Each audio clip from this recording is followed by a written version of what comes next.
Hello, everyone. I'm Gustavo Tolosa here from Dallas, Texas, and I am excited tonight to interview Chef AJ for a wonderful webinar that will have 7 strategies to help us survive the holidays. We all need that help.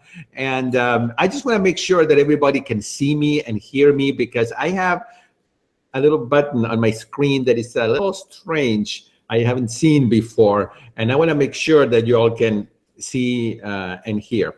Anyway, Chef AJ is in LA, and for those of you who are new to the group and don't know, Chef AJ is the founder of the Ultimate Weight Loss Program. And of course, he's an author, a writer, and a speaker, and a wonderful, incredible chef that has gone through a lot of changes in her life. And now, of course, we all know her as the queen of plant-based, oil-free, sugar-free, flour-free, salt-free cooking, and that tastes great. That's what's important. So anyway, without further ado, I welcome you, Chef AJ. How are you doing from LA, California? Hello, everyone. Hi, thank you guys so much for being here. I'd like this to be a little interactive, Gustavo. So let's ask them lots of questions so that we can, help them with this what can be a very difficult time of year. And I'd like to start out by asking all those that are watching live to type in the chat box. Are the holidays stressful for you? Are you one of these Walton type families that just look forward to them every year, or are the holidays stressful for you? All right. So fast, I won't see that. So they're saying hello, so thank you. So let me know if I'm in the right group. Are the holidays stressful for you? Yes, me too, me too. It's a really stressful time of year. Even if you enjoy them, like if your daughter's getting married, that's a joyous thing, but there can be stress. So do you guys find that you gain weight during the holiday? Laura dreads the holidays. Patty says, look at that. I can see the poll. I don't know if you can see it, AJ. I can't see the poll, but I'm seeing that they're dreading them. They're horrible. Hate the holidays. Me too, Anne. That's why I go to True North. So this can you see the percentage in the screen? It says, have you ever gained weight during the holidays? And 87% are saying yes, and 15% said no. Good for you.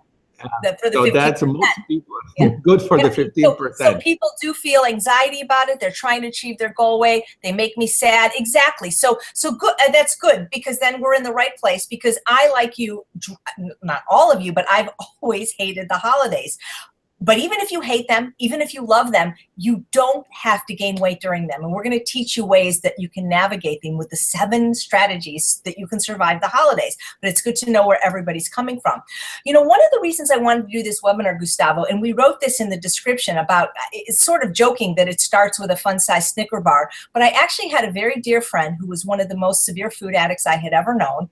And he was working the program. He was doing great, reversing his diabetes. He had been to True North, gotten off his medication. And he had one slip on Halloween, literally a fun-sized Snicker bar. That slip led to a 63-day relapse of binging, and by January 2nd, he was in kidney failure. I'm not kidding. I mean, hopefully you guys aren't in that same boat, but I just want you to understand the gravity of the situation. What may seem like an innocent Snicker actually did, in the other person's case, put them into kidney failure, and they ended up on dialysis. And not that I wish that on any of you, but I want you to know the gravity of the situation. And that's why I wanted to do this webinar now, because in 2 weeks or less than 2 weeks, we have Halloween, which I think is the most ridiculous holiday in the world. I think it's stupid that we have a holiday surrounded by candy like that when we have a country that 3/4 of the people are overweight or obese. So I want you guys to be proactive and learn some of these strategies now, implement them now, so when the holidays hit, whether you hate them or love them, you are protected. And I think that's really important. It's funny, Gustavo, I had an email the other day from a young lady that said that her daughter was getting married and she wanted to lose 30 pounds before her daughter's wedding. And I said, could I help her? And I said, sure. When's the wedding? And she said, in 3 weeks. Well, the time to lose 30 pounds for a wedding is not 3 weeks before the wedding. It's probably 3 months or a year before the wedding. And so the time to start protecting yourself from the holiday stress isn't now, it's it's a long time ago, but we're still going to give you some tips that hopefully are going to help you. So it should be pretty obvious that the reason people gain weight during the holidays is because they eat more food than they should, that their body requires. But why do they eat so much more food during the holidays and pretty much any time of year? I researched, how come? Tell me what you think. I want to tell you something really quick that I'm seeing on the screen. Yeah. I see that 67% have answered that they have gained more than 5 pounds from Halloween to New Year's, and 29% have gained more than 10 pounds. Yeah. So it's that is statistically significant. So I love that Cynthia's giving out stickers, not Snickers. Connie says it's hard to taste test when I bake. That's why I don't bake anymore. That's why I'm not a pastry chef, just so you know. But that is statistically significant, because when I tried to research how much weight people actually gain during the holidays, and I didn't just use Google or the internet, I actually went into the medical literature, Medscape, PubMed. There was no agreement, because some people said it was 7 to 10 pounds. Some people said, no, it was only 1 pound. But what they did agree on is that the weight that is gained during those 63 days from Halloween to Christmas is weight that is generally never taken off. And so if you can imagine, I'm going to be at my 40th high school reunion next April.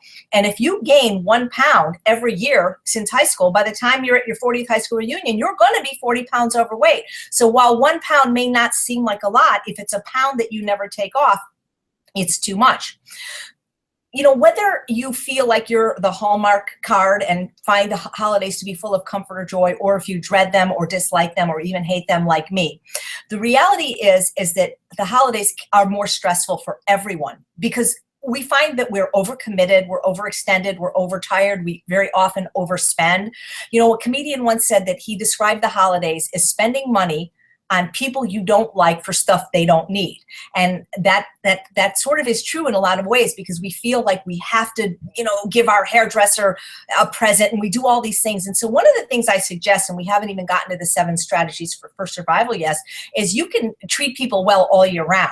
I don't feel like I have to go out of my way to give my hairdresser or my manicurist anything special during the holidays, because I am generous with them all year. I overtip, and I feel like I've taken care of them all year, and I think they know that, and I think they appreciate that. So I don't stress myself out during the holidays to try to make some big extravagant gesture for people. I try to love them and be kind all year round. And so I escape the holidays. For the last 6 years, I've had the privilege of presenting at True North Health during the holiday extravaganza, and you're all invited. It's a safe, compliant place to be. Sugar-free, oil-free, salt-free, flour-free food. Not only will you not gain weight if you go there, you'll lose weight. But I escape the holidays because for me, they're terribly stressful. I don't have any family really other than Charles and my sister, and they're a very lonely time for me. So if you're lonely, you're going to feel more lonely at the holidays. If you're anxious and depressed, you're probably going to feel more anxious and depressed. If you're sad, you're probably going to feel sadder, because everything is heightened. And we have these images from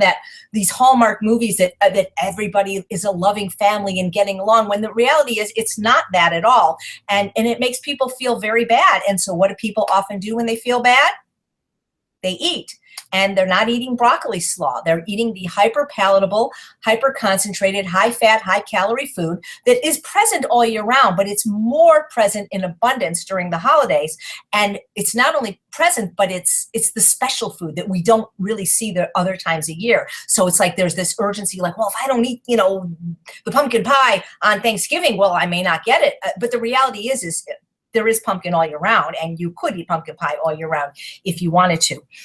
What I found was interesting when I did this research is the people that are at most risk for gaining weight during the holidays are people who are currently overweight or people that have lost weight. And so the people that are statistically most at risk for gaining weight the holidays are people that have lost weight, which is many of the people in the Ultimate Weight Loss Program, which is why I want to do this webinar, because if you're in that category, you want to at least maintain your weight. Now, I don't think it's realistic. If you have not been able to lose weight all year or adopt a healthy eating program or a healthy lifestyle, I don't know if it's realistic to think that you're going to do your best and lose weight during these 63 days. But what I can assure you, if you follow these 7 strategies, at least you can maintain your weight. And as far as I'm concerned, maintaining is a win. If you can maintain your weight during the most stressful time of year where most people are gaining weight, you've won. And so that's what we want to do. And if you follow all these strategies, who knows, maybe you will lose a pound, but that should be the goal. You want to be sane and you want to maintain, right? So anyway, so let's get into what these strategies are. And I call them the 7 strategies because there's 7 of them. And now the first one, if you're in the Ultimate Weight Loss Program, you've heard me talk about, and that is to control your environment. In my lecture, The 7 C's to Success, one of the things that I try to impress upon you is that if it's in your house, it's in your mouth. Your environment is the #1 predictor of your success. And Dr. Lyle, who both Gustavo and I have interviewed multiple times, has said that we have to work harder on our environment than ourselves. Now, your environment isn't just your house. That's your main environment, but it's everywhere you go. So when you go to the mall, that is your environment. And this time of year, everything is in excess. So for example, Costco is generally not a trigger for me. I avoid the bakery. I just go straight to the produce section and get my organic fruits and vegetables. And I go to the freezer section and get my frozen fruits and vegetables and organic rice, and I check out. And Costco's generally not a problem. I get there when they open, while they're not baking, so I don't have to smell the cinnamon rolls. And while they're not sampling, they sample more later in the day and they sample more on the weekends. But now, guess what they have at Costco, Gustavo? Gingerbread houses. Now, when I was bulimic in my 20s, that was my favorite binge food. And you could only get them at the holidays because gingerbread houses are not available except for this time of year. And they're expensive, the pre-made ones, and I would make them myself. And it's just, when I see gingerbread houses, it's like my eyes want to pop out of my head because that was my favorite food growing up. When I was little, my mom, when she would bring me a treat, she would bring me, there as an equivalent of a gingerbread house, they would make these cookies. They were gingerbread cookies with that fondant. And they would be like shaped like a flower or a duck, and they'd have that really sickly sweet kind of crunchy white frosting. And that's what my mom would give me a lot. And so I have warm memories associated with my mother, and I loved it. It's basically sugar and flour and nothing else. There's not, I think they're vegan, there's no eggs. And so now when I go to Costco, there's no way I can't get past those gingerbread houses. So now Costco has become my environment too. So you have to be really careful that all the environments now are going to be filled with these hyper-palatable, highly caloric foods. And we're going to be doing more socializing, many of us, and people are going to have more champagne and more alcohol and more candies, cakes, cookies, pies, and ice cream, and the kind that are only available once a year, like the gingerbread house. So you have to be really, really aware of that. If you allow these foods in your house, now see, I don't. Now, anybody that knows me knows that no one can have alcohol if you smoke, if you drink, and if you eat meat. That's your prerogative, and I'll still be your friend. But you can't do that in my house, just like people can't bring in hyper-palatable foods with sugar, flour, oil, or salt in my house. But a lot of people, especially women that are overweight, are people pleasers. They're highly agreeable, really sweet, kind people. They're not able to say that to people. So some of these foods might be coming into their home.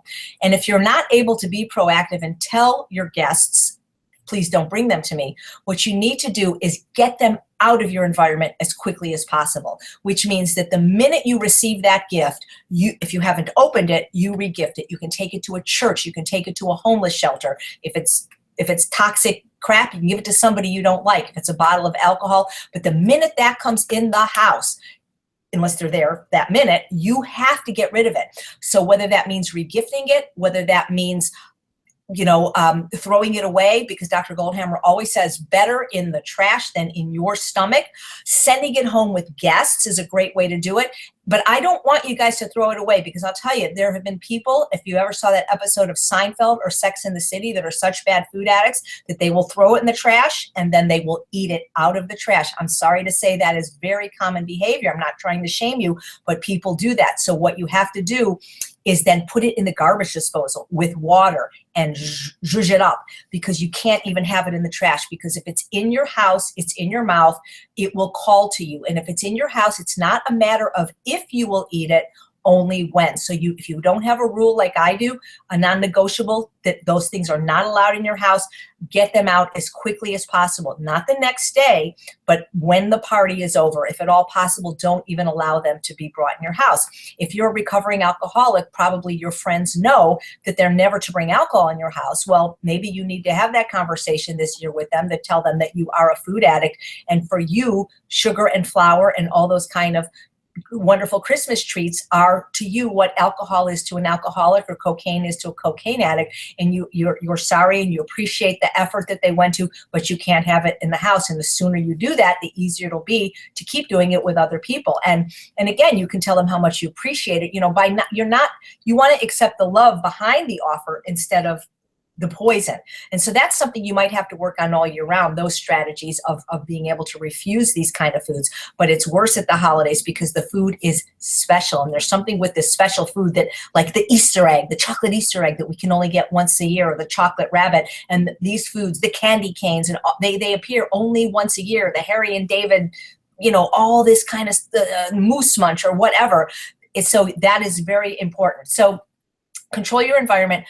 If at all possible, don't allow the food in your home environment in the first place. I know a lot of you have jobs, you're nurses, patients are always giving you can't really control that, but you can control your distance to it. So in other words, you know, if you're a nurse, I used to be a respiratory therapist, and I know this because there was always See's Candy. There were many options for us to sit when we had a chart for each patient. So instead of sitting in front of the box of See's Candy or Krispy Kreme donuts, take it into the break room, take it somewhere where it's not in your direct eye line or where you can smell it, you know? So one of the things that really helps when you have to go to these holiday parties, potlucks, and we teach this all the time in Ultimate Weight Loss, is pre-eat, pre-eat, pre-eat, pre-eat. A lot of vegans do that just because there's not vegan choices.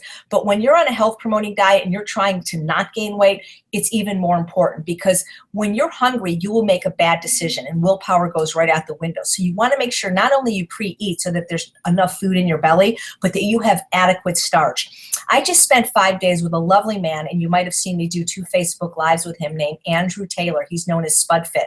And for a year, he's eating nothing but potatoes. And he has lost 110 pounds since January. And I was eating like him while he was here. Usually I eat way more vegetables. I'm telling you, when you eat potatoes, you're so full you can't eat anything else. So make sure that when you go to these holiday parties, you pre-eat, and you pre-eat enough starch, because it is so much easier to avoid extra food, excess food, hyperpalatable food when you're not hungry. A lot of people make the mistake of thinking, well, I'm going to this holiday party tonight, so I'm going to skimp during the day. The exact opposite is what you should be doing. If you know you're going to a holiday party at night, you should be eating more vegetables, more fruit, more potatoes, so that by the time you get to that party, you're so full, you can't eat anything. So pre-eating is always going to be your best bet. Now, I know what some of you might be thinking, because in the Ultimate Weight Loss program, we teach you, well, don't eat if you're not hungry. And if I'm going to this party at 7 o'clock and I'm not hungry, well, then I shouldn't pre-eat. Well, you're right, you shouldn't. So what do you do in that case? I do this all the time. I did it at a wedding in Vegas recently, is you always bring food with you. Now, if you're a guy, you probably maybe don't want a purse, and I'm sure they sell these for men, but Sharon McRae got this for me, and I've seen this at Target and Bed Bath & Beyond, and they actually come even fancier than this. Tupperware makes one. This is a cooler purse. It's insulated, and I have an ice chip from the 99-cent store, and this keeps food cold for several hours, probably 8 hours. I use this on the airplane. And again, they come in purple. They make them so that they look exactly like purses. I've snuck these into movie theaters, and nobody knows that it's a cooler. And so what I do is I have my purse with me at all times, and people just think it's a purse. If you don't want to carry it with you, you can leave it in your car. I've excused myself often when there's been nothing to eat at parties and said, oh my goodness, I left my cell phone in my car, or I think I left my lights on, and I've gone out and I've eaten when I was hungry. So always have food with you. And we advise you to do this anyway, just even in the Ultimate Weight Loss program, 365 days a year, because you can't expect the world to cater to your diet, and you always have to be prepared. You know, they say that being prepared, what is that Boy Scout saying? You know, be prepared. If you fail to plan to fail. So I never leave home without my cooler purse. I don't want to say never. If I walk Bailey for an hour, I don't think I need food. But when I go to the gym, I've got my vegetables with me. I've got my potatoes. I always have food with me, because I just can't expect that my food is going to magically appear. What if my car breaks down? What if I'm out longer? So I always have something like carrots or apples and some kind of starch like cooked potatoes or sweet potatoes. So always have food with you. The other option is holiday parties are often potlucks, maybe not, but bring a dish to share.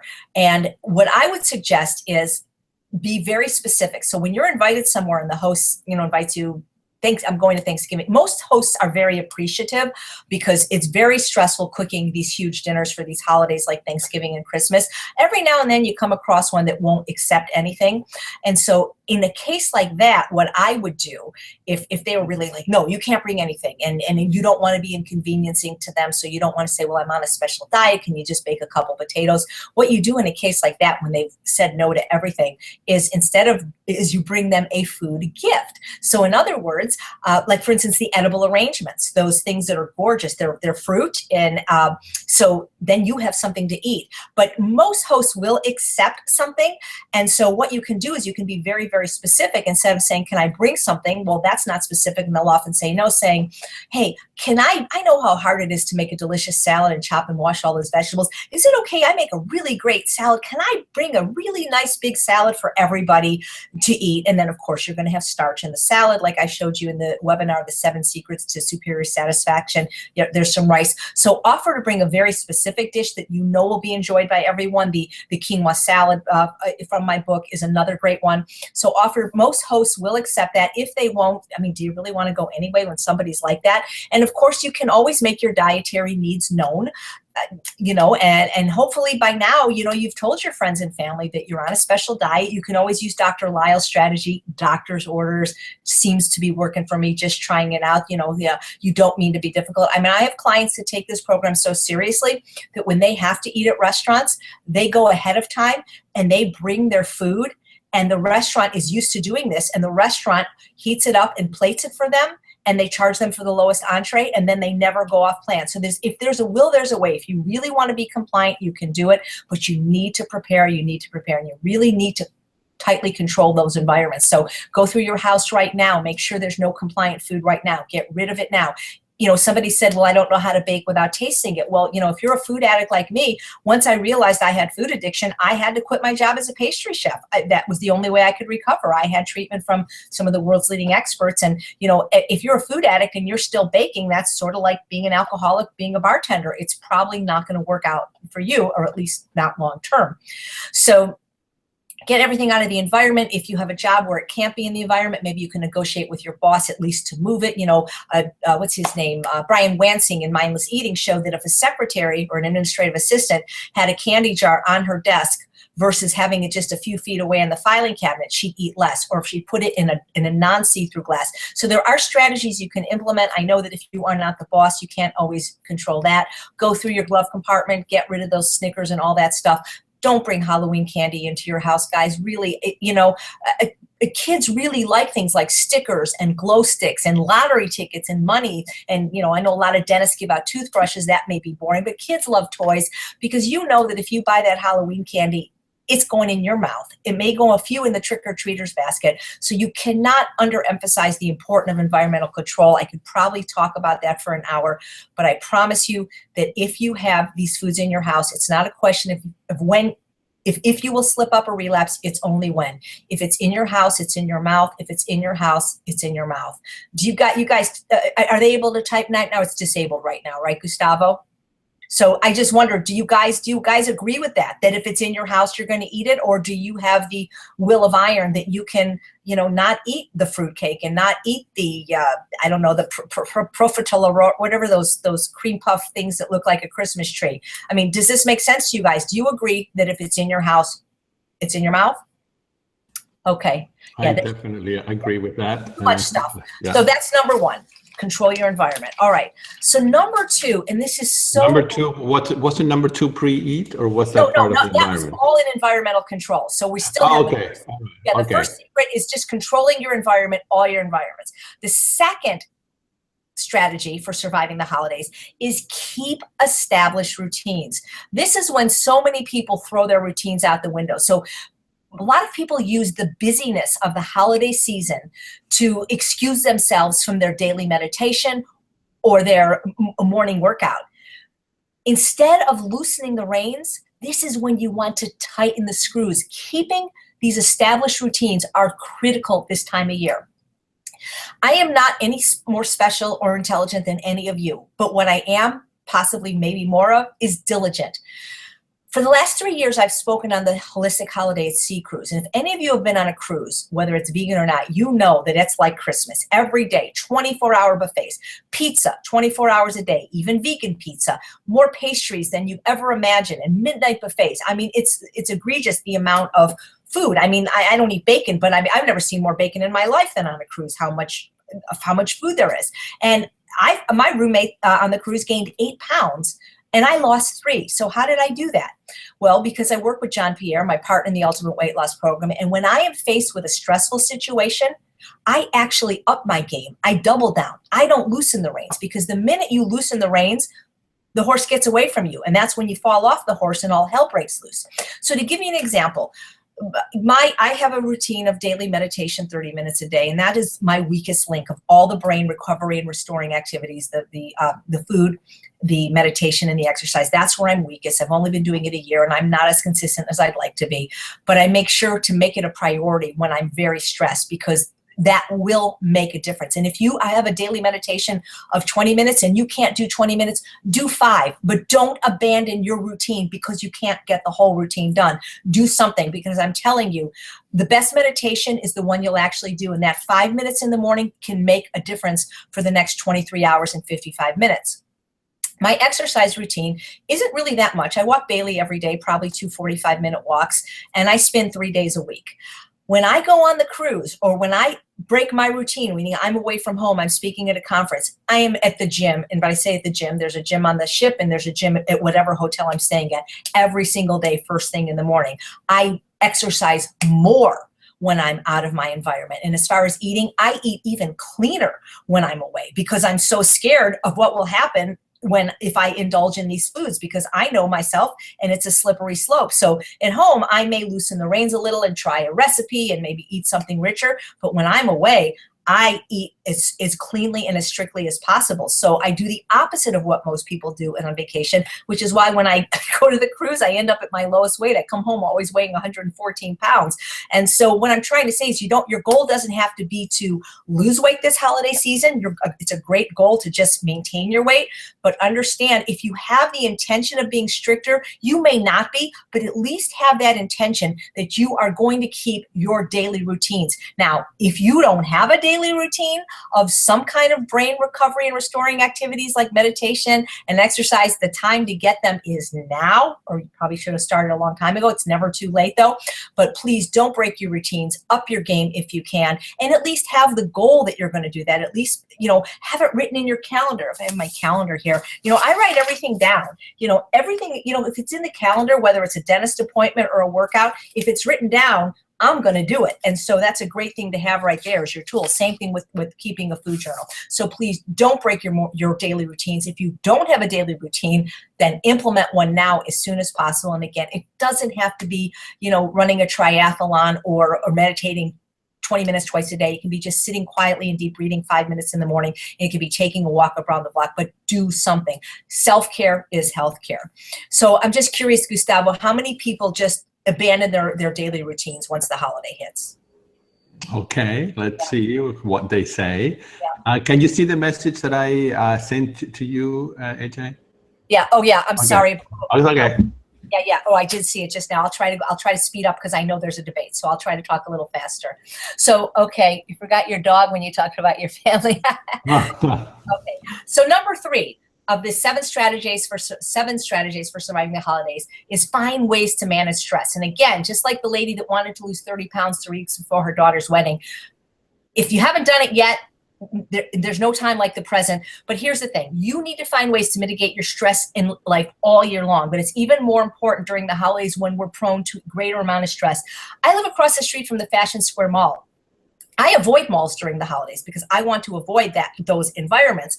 But the reality is that even just leaving my house to go to the gym, there's more traffic, which means there's more stress. Dr. Gould, the emotional eating expert who wrote the book Shrink Yourself, says until we can manage our stress, we'll never be able to manage your weight. And so the best ways I find to manage stress are with these recovering, restoring activities like regular exercise, like meditation. Of course, getting the food right helps, because when you eat flour and sugar and drink alcohol, that just, I think, increases your stress because it also increases your weight and your cravings. But whatever that is to you, getting a massage, walking a dog, playing with your pet. Anything you can do to dial down the stress is going to help. So find ways to manage stress without drinking alcohol and doing those kind of things that are counterproductive. And that's really going to help. And we want to find these ways and do them all year long. So number 4 is have a plan. They say that a fool with a plan is generally more successful than a genius without one. So I would encourage you guys to think about what are your goals this holiday season, and then create a plan around it. So most people just enter them without really having a plan. But see, my goal is to maintain my weight. But that's my goal, my long-term goal, and maybe even lose weight at the time that everybody else is gaining weight and indulging. So the thing is you have to decide what is your greatest challenge. What is your greatest challenge going to be this holiday season, and create a plan around it. Because if you go to Thanksgiving dinner, for example, and that's when all the food bullies are out and they made it just for you, you need a plan in place so that you know what you're going to do. Are you going to eat it? Are you going to eat? You need to know the strategies so that you can implement them. One of the things you can do is, of course, it's going to help, of course, if you pre-eat, you're not going to be hungry. But I can tell you something that really works for a lot of my clients, because most of these holidays aren't sit-down dinners where you're being plated every course. They seem to be sort of like kind of a help yourself kind of thing, a buffet. One of the things you can do is always hold a glass of water in your hand. Always hold a glass of water in your hand. One of the reasons it works is because, well, then you're not holding a glass of alcohol in your hand, but also if you hold a glass of water in your hand, it is really hard to keep filling the buffet up when you have only one hand. And so you're going to eat less. So always making sure you have a glass of water, a glass of mineral water. If you're worried that it doesn't look like alcohol and everybody else is drinking alcohol, it can be seltzer with lime, but always hold a glass in your hand, because you keep that hand busy and then it's much harder, because what are you going to do? How are you going to eat with one hand? The other thing you can do is, again, this is environment, is distance yourself from the buffet. If there's a buffet, find the items that you can eat or that you choose to eat, and eat only those items. What I do when I'm faced with a buffet is I never go first. I wait till everybody has filled their plate, and then I do a little poll and I say, in your opinion, what were the 3 best items there? Because truthfully, guys, that fruit salad with marshmallow or whatever, not every single item in a buffet or a potluck is going to be delicious. Why waste your calories on that? So I wait, and I told this to Brian Wensing, I wait a while, I ask everybody what the best were, and then I just eat those, because anytime you have variety, it encourages overeating. You always consume more. So find the few things that you really like and eat those. And again, always hold that glass of water in your hand. Stay as far away from the food as possible after you're eating. So, and decide what your non-negotiables are, because, it's not hard for me not to eat sugar, flour, drink alcohol, because I just don't do those things. It's not hard for me not to kick my dog, because I don't do that. It's not hard for me to eat meat, because these are non-negotiables. And so I think one of the problems is many people in the Ultimate Weight Loss Program don't like the idea of abstinence, and they've never claimed these as non-negotiables. So it's just too easy for them to resume doing these, because they've never said, I just don't do these things. And once you don't do it, willpower is not required if you don't have to make a decision. And since I don't eat sugar, flour, or drink alcohol or animal products, when they're offered, I never have to make a decision, because it's just, I don't do that. Not that I can't, I just don't.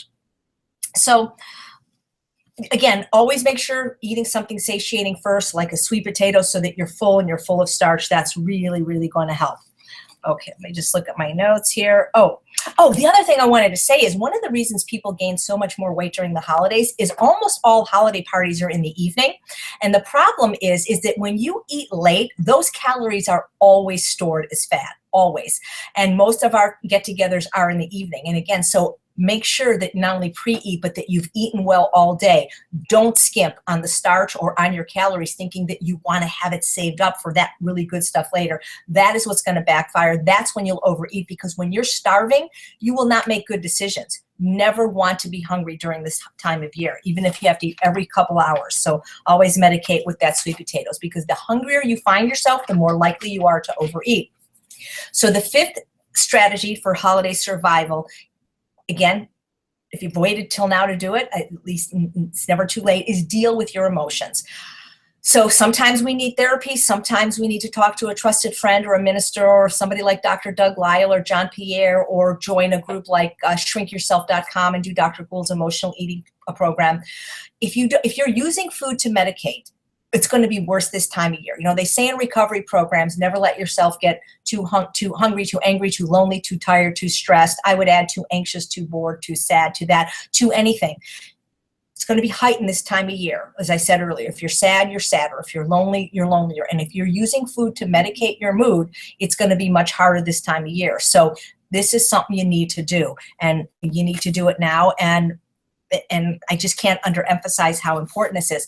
The reason it's important this time of year is because we have emotional attachments to food. And by that I mean is we might be able to resist hyperpalatable foods throughout the year because we use willpower or in the supportive environment of the Ultimate Weight Loss Program. But what happens when you get to Thanksgiving dinner and grandma made it just for you? And the problem is you love grandma and you have fond memories attached to that food. We have what's called a positive neuroassociation.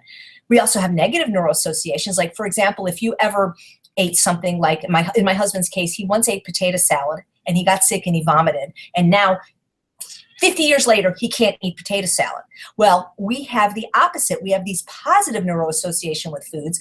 And if our grandma or our favorite aunt made a special treat for us at the holiday, well, yes, the treat is probably delicious, but it's the love that we want, and we feel like we're rejecting them if we reject the food. And so if you aren't willing to have that conversation with your loved ones that, look, grandma, I'm really sorry. I love you so much. I love the food that you made just for me. I know it's so special, but I can't eat this. Then what you're going to have to do, or you don't have to, but what I suggest you do is say to her, oh my God, grandma, that looks so delicious. I am so full. Would you mind if I take it home and eat it tomorrow when I could really enjoy it? You have to think of these strategies in advance. In the in-person Ultimate Weight Loss Program, we develop about 20 strategies for every possible scenario. That's one of it. You don't have to be like me and say, like, I'm not going to eat that toxic poison crap and get sick, fat, and die. You don't have to do that if that's not your personality. But you want to find, if you really don't want to eat it, don't let the food bully, even if it's your lovely grandmother, make you eat something you don't want to eat. And this is where you have to develop these strategies in advance. That's why I say, have a plan. What are you going to do? What are you going to do? You can, remember that Jerry Seinfeld episode where he was served mutton and he didn't like it and he kept putting it in his napkin? I've actually done that. So you have to be true to yourself, what works for you, but have a plan, or you're going to end up eating something you don't want to eat. And believe me, you may regret it. And we know that you'll regret it January 2nd, that's for sure. That's when my Ultimate Weight Loss Program is going to explode. Why not do training for maintaining now, so that when you get to January 2nd, then you'll have the stable brain chemistry so you really can adopt a health-promoting diet and achieve your health and weight goals. So the sixth strategy for surviving the holidays is, I love this one, create new holiday traditions. Why does everything have to be centered around food? So when I was in my 20s, in 1985 and 1986, both my grandparents died, and I was probably closer to my grandparents than even my parents. And when my second grandparent died, my mom just didn't want to do Thanksgiving dinner. I mean, that's a big deal to do that, and it was just the two of us. And so we were invited to my brother's in-law's house, my brother's mother-in-law, father-in-law's house. And they're lovely people, but they weren't my family, and I just didn't really feel the connection and want to go. And hopefully they're not watching this, but I just hope they don't take it personally if they are. But the point is what I started doing in 1986 is I started volunteering at the homeless shelter. And it was so gratifying, because one of the things I want to talk to you guys about, especially those of you that are lonely and sad and depressed and anxious, which I have been most of my life if you know my story, is that if you could just take yourself out of your misery and help somebody less fortunate, you will feel better. And as bad off as you think you are, I promise you, there are hundreds of people that are worse off. I mean, as upset as you are that you have to eat vegetables for breakfast, there's people that have no food to eat. And as sad and lonely as you are, there are people that are sadder and lonelier. And when you reach out to other people this time of year, you will feel better, and you will feel better about yourself. So I started volunteering at the Los Angeles Mission and serving dinner to the homeless. And it was actually tremendous fun, because all the celebrities were there, and it became an annual tradition for me. And it ended about 8 o'clock. And then I went to my brother's in-laws house, and I still visited with the family. But by then dinner was over. Most of the food was put away. I wasn't tempted. And that became my holiday tradition for many years. Create your own holiday tradition that doesn't involve food. Now, New Year's Eve, I'm pretty much against alcohol. Once you've had had somebody die from being hit by a drunk driver, you realize that there's no reason to have alcohol in the world, in my opinion. I think it's horrible that people are even allowed to drink, because I don't think most people do drink responsibly. And even if they did, it's horrible for weight gain, as you know. So, and it's terrible for weight loss. So we like to celebrate New Year's Eve, but we didn't want to be out with all the drunks. And so about, I think 8 or 10 years ago, we started having vision board parties. And those are the things that we tell in the Ultimate Weight Loss Program, that John Pierre wants everyone to create an inspiration board. And so for the last 8 or 10 years, what we do on New Year's Eve, instead of drinking alcohol, is we create our life for the next year. We make these vision boards and we invite friends, and we have a group of friends that we do that every year. And it can involve food, but that's not what it's about. One of the things we do as a family, I'm Jewish, so I don't really celebrate Christmas, but if we take a hike. And it's amazing when I go to this place called Franklin Canyon, how many other families are hiking too. That's so inspirational. So think of ways that you can celebrate with your loved ones, engage with your loved ones all year round, but especially at the holidays, that don't involve food. Maybe playing a special game. And my husband's family, they played Monopoly every year. You know, there's Cards Against Humanity. So create new holiday traditions that don't involve food. And they can be very meaningful, and they can be even more gratifying than the ones that do involve food. And think about volunteering, guys. I can't stress that enough. The graduation speaker at my college, Cal State Northridge, was Marlee Matlin, and she said that it's important that everyone volunteers. And you know what, as busy as you are, everybody has an hour a week. And I'm telling you, that 1 hour that you help someone else will make the other 167 or 168 hours of your week so much better, especially this time of year. You think you're lonely? Well, then you should go to the hospital where I volunteer, because there's a lot of people that are lonelier than you. And they're there on Christmas Eve and New Year's Eve, and I'm going to be there on all those days. And I'm telling you, your heart will explode, and you won't need food, because you'll get so much dopamine and serotonin in your brain, because that's what happens. That's why Mother Teresa did what she did. Yes, she was a saint and a good person, but she did this because it made her feel good. And so this time of year is the most important time. And if you can't get out of your house, you can volunteer at home. You can be on the phone. You can be on a suicide hotline. You could get a little recorder at the Braille Institute and read from the magazine that the blind person chose. There's always a way to help others. That's what the holiday's about. It's not about eating pumpkin pie in gingerbread houses. This is what it's about. So get into the holiday spirit, and the best way to do that is to help other people. When you go to malls, you don't have to go to malls and be tempted by all those cues, because if you're a food addict, it's the worst place to be is in a mall this time of year. You can buy everything online. Let's face it, nobody wants a stupid fruitcake. If there's kids involved, I understand that they need presents, but what do kids want? They want money. They want gift cards. So please consider doing that. You can do all your shopping online. You never have to be in triggering environments. Okay. So the 7th strategy for surviving the holidays is going to be really hard for the women watching, many of them, especially if you're highly agreeable and you're people pleasing, and it's just say no. If you can't say no, I suggest you buy one of these pens on Amazon. No! No! No! No! No! No! No! When you say yes to someone else, especially if it's doing something you don't want to do, you're saying no to yourself. Now, I want to do a little grid here, and hopefully you can see this. But before I do that, what I want to say is, if you can't say no directly, like if you're one of these people that can't, at least buy some time and say something like, you know what, let me get back to you on that. So for example, if somebody asks you to do something you don't want to do, you're overcommitted, like in person, say, hey, we're having this thing, can you come? Well, if you're a people pleaser, you're going to say yes, whether you're busy, whether you want to. If they say, hey, can you come and can you make cookies for the PTA? You're going to say yes. So instead of saying no, if you can't say no, what you want to say is, you know what?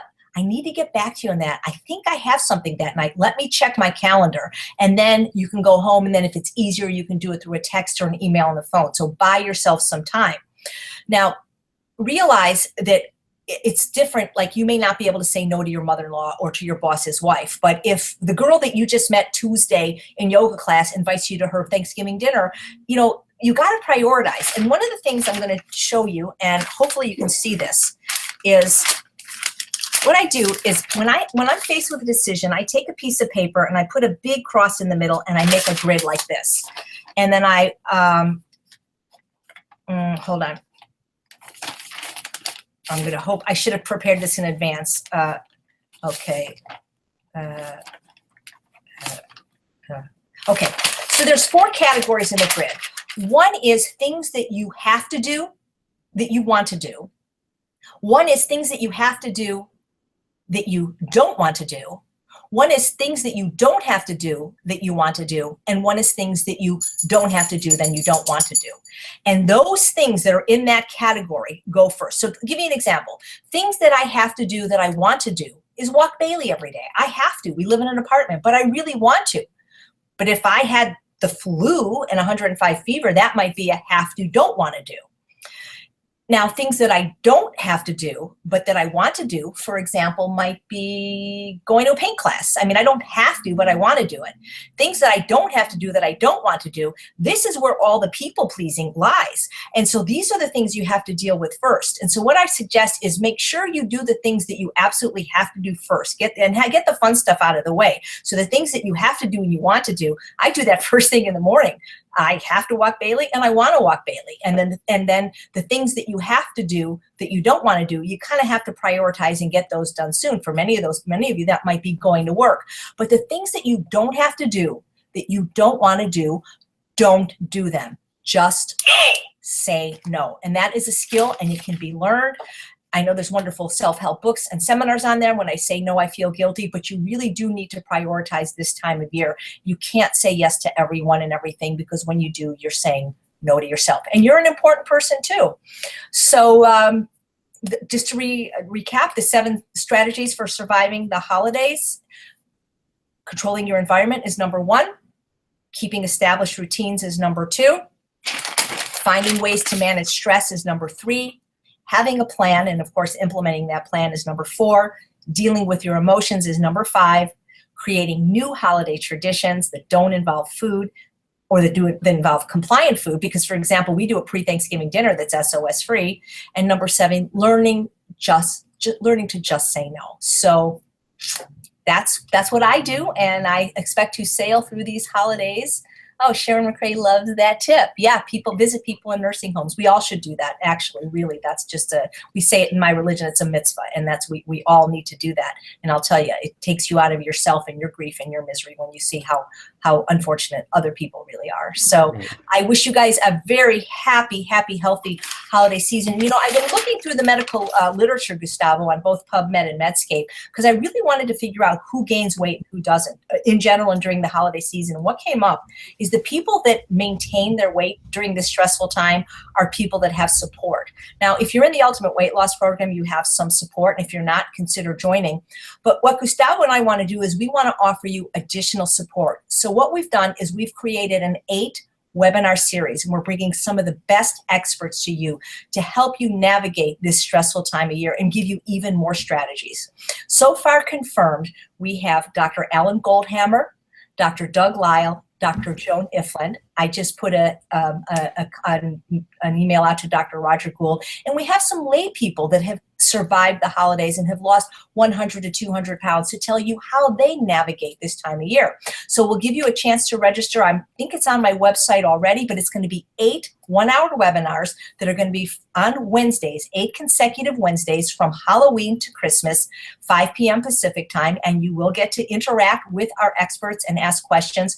And I think support is really going to help you this time of year. So if you enjoyed this webinar, I hope you'll join us for our 8 webinar series. This is quite a gargantuan undertaking for Gustavo. He does it weekly for Dr. McDougall, but we've never done 8 in a row like this, and we hope to bring you the information that could really help you get through this holidays and just sail through smoothly. Like just like it doesn't matter if it's Christmas, it's just Tuesday. So thank you guys so much for watching. Anything you want to add, Gustavo? Yes, no, I think that this being able to, knowing that you have once a week, you have a time for yourself, and that you're going to be with other people that have the same goals, and you're going to get support. It's really crucial for all of us that have a food addiction, and I include myself. So I look forward to it. Right.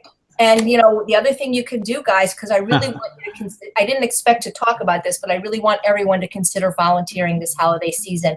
Even if you're a kid or you have kids, you could go to the shelter, and even if you can't adopt a dog, Sharon McRae, for example, with 3 children, you can spend an hour a week brushing them, walking them. You don't know how, it's really until you give, you don't receive. I really do believe that. And look, you guys know I'm as busy as anyone. I get hundreds of emails a day and I'm watching the boards, but I always make time to volunteer. I have since I was about 20 years old. And I'm telling you, especially if you're depressed or sad or anxious or lonely, it will help you. When I lost my 4th baby and was stuck in my house for a year with panic disorder and agoraphobia, I still left 1 hour a week to go work at the Braille Institute, because when I got there, that was the best hour of the week, because I saw that there were people that were worse off than me. As bad off as I thought I was, and as sorry as I felt for myself when I got there and worked with people that had been shot in their head and lost their sight, and medical doctors who no longer could operate. And it was just, you need to really do this. I'm telling you,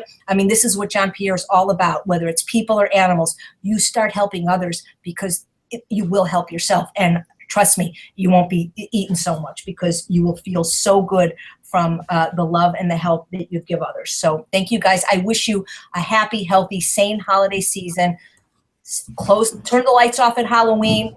Don't buy that candy. Don't make that mistake, because it all starts at Halloween. 63 days of abstinence. That's what's required.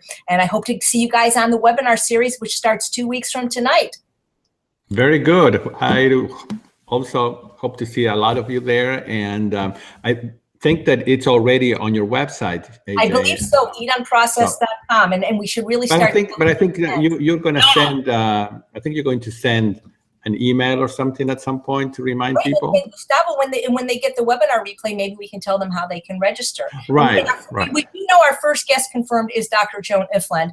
We don't know the date yet. Dr. Goldhammer is going to be in November and Dr. Lyle in December, but at least half of the people will be medical professionals. Lindsay says she's the cutest dog. She is. Yeah. Well, very good. Thank you again, Chef AJ. We all appreciate you giving freely of your time, and hope to see you. And I appreciate you giving freely of your time. I mean, you're as busy as I am, and thank you so much for being the webinar wizard and setting this up. All right, very good. Well, thank you, everyone, and we'll see you soon, okay? Bye, everybody. Say goodbye. Okay. Bye.